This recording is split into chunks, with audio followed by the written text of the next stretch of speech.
आज मैं बात करने वाला हूँ एक इम्पॉर्टेंट टॉपिक पे। सबसे पहले तो नमस्कार आपको और स्वागत है हमारे YouTube channel Virat Kohli of electrical engineering पे। आज मैं एक इम्पॉर्टेंट टॉपिक पे बात करने जा रहा हूँ कि क्यों एक इलेक्ट्रिकल इंजीनियर को मैकेनिकल और इंस्ट्रूमेंटेशन और इलेक्ट्रॉनिक्स इंजीनियरिंग के भी टॉपिक्स पे कमांड होनी चाहिए। ठीक है, एज एन इलेक्ट्रिकल इंजीनियर आप देखेंगे तो आपका कैरियर पावर सेक्टर में भी बनता है, वाटर सेक्टर में भी बनता है और कंस्ट्रक्शन सेक्टर में भी इलेक्ट्रिकल इंजीनियर्स की जॉब होती है, और ट्रैक्शन सेक्टर्स में भी। ट्रैक्शन सेक्टर यानी कि जैसे कि रेलवे हो गया, ठीक है, मेट्रोज हो गए। एक इलेक्ट्रिकल इंजीनियर इतने सेक्टर्स में नौकरी पाता है मेजोरिटी ऑफ। ठीक है, सबसे पहले पावर सेक्टर। पावर सेक्टर के अंदर जनरेशन भी पा सकता है, डिस्ट्रीब्यूशन भी पा सकता है, ट्रांसमिशन भी पा सकता है। एंड दूसरा है कंस्ट्रक्शन सेक्टर। कंस्ट्रक्शन सेक्टर में पब्लिक वर्क्स डिपार्टमेंट हो गए, रूरल वर्क्स डिपार्टमेंट हो गए, और तीसरा होता है वाटर सेक्टर। वाटर सेक्टर में जल निगम हो गए, जैसे कि वाटर सप्लाई डिपार्टमेंट्स हो गए, जल निगम्स हो गए, ठीक है, वाटर पंपिंग स्टेशन एक्सेट्रा। तो अब देखिए, अगर तो आपकी नौकरी ट्रांसमिशन में लगती है या डिस्ट्रीब्यूशन में लगती है, as an electrical engineer power sector के ट्रांसमिशन या डिस्ट्रीब्यूशन में लगती है, तब तो आपको पूरी की पूरी आपकी कोर इलेक्ट्रिकल ही नॉलेज काम आएगी। ठीक है, पूरी की पूरी। पर यदि क्योंकि कंपटीशन आजकल ज़्यादा है तो आप ट्रांसमिशन डिस्ट्रीब्यूशन के साथ साथ वाटर सेक्टर के भी तो फॉर्म भरोगे ना। ठीक है, मान लो जल सेक्टर में आती है तो वहाँ पे भी तो डालोगे ना, कंस्ट्रक्शन सेक्टर में भी डालोगे ना। और स्टेट इलेक्ट्रिसिटी बोर्ड का जनरेशन सेक्टर, जैसे कि एनटीपीसी हो गया, नेशनल थर्मल पावर कॉर्पोरेशन, जो गेट से हायर करती है बीटेक वालों को, डिप्लोमा ट्रेनिंग के लिए अलग से एग्ज़ाम लेती है।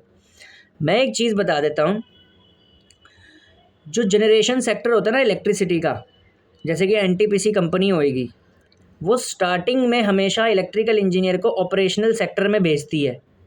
तो ऑपरेशन सेक्टर में आपकी कभी भी ट्रेड नहीं देखी जाती, आप इर्रिस्पेक्टिव ऑफ द ट्रेड जाते हो। अगर ऑपरेशंस में मैकेनिकल का भी काम है तो इलेक्ट्रिकल इंजीनियर को मैकेनिकल का भी काम देखना पड़ सकता है।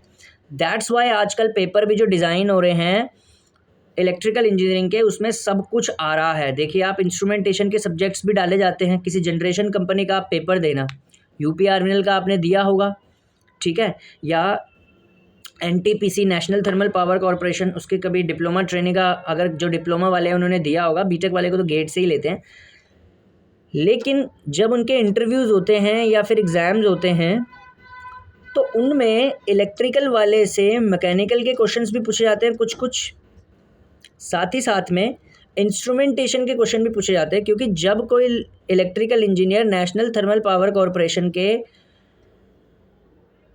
प्लांट में जाता है, थर्मल पावर प्लांट के अंदर जाता है, तो उसकी डेजिग्नेशन तो एज एन इलेक्ट्रिकल इंजीनियर होती है, लेकिन उससे काम मैकेनिकल का भी लिया जा सकता है। बिकॉज जो ऑपरेशन होता है वहाँ पे दोनों के इक्विपमेंट्स कंबाइंड होते हैं। ठीक है, तो आप देखोगे जो एनटीपीसी में इलेक्ट्रिकल इंजीनियर की वैकेंसी आती है गेट से, वो लड़का भी स्टार्टिंग में ऑपरेशन डिपार्टमेंट में ही जाता है, और अगर वो इलेक्ट्रिकल का भी है तो उससे साथ साथ में मैकेनिकल इक्विपमेंट्स को भी हैंडल करना पड़ता है। ठीक है, सो तभी आप अपने आप को एक इंडस्ट्री ओरिएंटेड इंजीनियर बनाइए। नो डाउट आपको अपनी ब्रांच की नॉलेज तो होनी चाहिए, क्योंकि ब्रांच को तो आप डिलीवर करोगे ही, साथ ही साथ में आपको अदर ब्रांचेस का भी बेसिक नॉलेज होना ज़रूरी है। एक सब्जेक्ट होता है सेंसर्स एंड ट्रांसड्यूसर, उसकी एप्लीकेशन बहुत ज़्यादा है अगर जिसको वाटर सप्लाई डिपार्टमेंट में कैरियर बनाना है।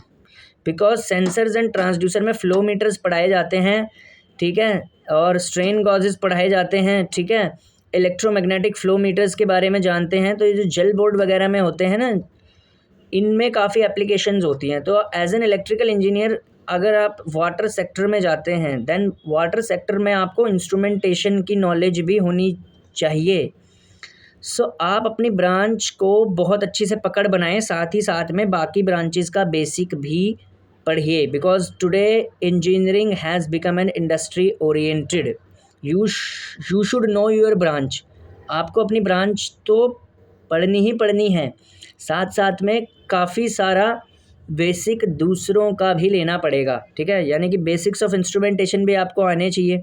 आज आप देखेंगे कि पीएलसी स्काडा के क्वेश्चंस तक पूछे जा रहे हैं एग्ज़ाम्स में, इसीलिए क्योंकि आप कहीं भी चले जाएंगे पीएलसी स्काडा पे काम आपको मिलेगा। Either it is a construction department, it is a water department, it is any of the above, ठीक है, और it is a power sector job. ठीक है, सो you should read electrical, because it's your branch. But you should also read the basics of mechanical engineer, the basics of fluid mechanics, the basics of thermodynamics, okay, and some of the basics of production as well, ठीक है, which is related to mechanical, ठीक है. Also read instrumentation part as well, okay. सो ये आपको थोड़ा जागरूक कराने के लिए है. And also study the basic of recent technologies like SCADA which is known as supervisory control and data acquisition language which is frequently used in every sector of electrical engineering. Either it can be used in the power sector, or it can be used in the water sector, and it can be used in the construction sector as well. So you have to study very you have to be very good in basics of these things as well, okay. Like new technologies, like SCADA, like PLCs, instrumentation be like linear variable inductive transducer. You must have the knowledge of these electromagnetic flow meters, okay, and strain gauges, semiconductor strain gauges, resistors, temperature detectors, etc. Okay, so you should know these measurement of non-electrical quantities like pressure, how can it can be measured, or other things. Take a very good knowledge of the transducers, and you should also have a very good knowledge of let's say uh, mechanical basis as well. You are an electrical engineer, but today the engineering has become an industry oriented engineering. So if you are posted in an industry, you should know all the aspects of the that industry, okay. So you should be good in your stream, आप अपनी stream में अच्छे होने चाहिए, but you should also know the basics of mechanical engineering as well, basics of instrumentation engineering as well. So you can become a great and industry oriented engineer. And this is the main thing which a company or an industry want from you. और यही आजकल के दौर का paper बनाने का style बन रहा है, ठीक है, कि सब कुछ पूछा जा रहा है उसमें. यूपीपीसीएल का पेपर उठा के देख लो, यूपीआरएनएल का बेसिक्स ऑफ मैकेनिकल इंजीनियरिंग भी पूछा जा रहा है आजकल, कि बच्चे को अपनी ट्रेड का पता है तो थोड़ा बहुत साथ में भी पता है उसको, थर्मोडाइनमिक्स का भी पता है उसको, हीट कैसे चलती है पता है, फ्लूइड मैकेनिक्स का पता है. This whole thing has been change now. You are an electrical engineer, but you are an industry oriented electrical engineer now. You have to you have to change yourself according to the industry demand. Absolutely, read electrical more and more.